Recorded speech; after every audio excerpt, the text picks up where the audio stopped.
But this top panel here, she comes right. This is the thing about the book is that the story isn't as linear as I had hoped it would be. When I set out to start the story, I wanted to do something as linear as Star Wars that everybody would fall in love with. I wanted to get away from my old habits, but I found myself instead telling stream of consciousness story once again. I seem to be trapped in that way of thinking, like Jess Franco, my favorite exploitation filmmaker. This one here is definitely a metaphor for how I feel in the world.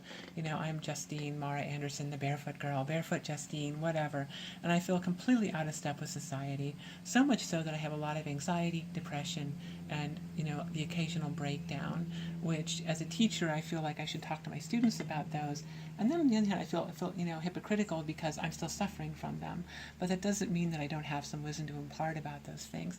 So basically what you're seeing is Mara standing apart from the entire culture she lives in, not only in her bare feet, but in the fact that she's separate from them, that they're all wearing black and against the pale of her skin. But as you move down, I think what you start seeing is her walking through this science fiction world, but totally closed off, head down. This is often how I walk through the world, just my head down, trying to just not really be noticed. When I either want to be noticed or I don't want to be noticed. And I think her body language throughout everything here is like, leave me alone.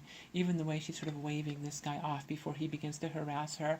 Because as any woman knows, many guys on the street that approach you, it's not going to end up being a pleasant experience. I think many of us have mastered the fake telephone call. And that she's just sort of saying, go away. Now, in the past, if I were to do a page like this, I would have had thought bubbles all over it because she's heavy in thought about what this God, this mutant had told her earlier, right? This elder had told her. And normally I would pollute the page with all the things she's thinking. But instead, I'm just going to plant here the thing that he said that she's thinking about, which is redeem yourself and you redeem the world, which to me is much more effective than polluting every panel with her thoughts about that topic. What do you think, Tom? Chime in. I think it's fine. More often than not, I prefer less words than more.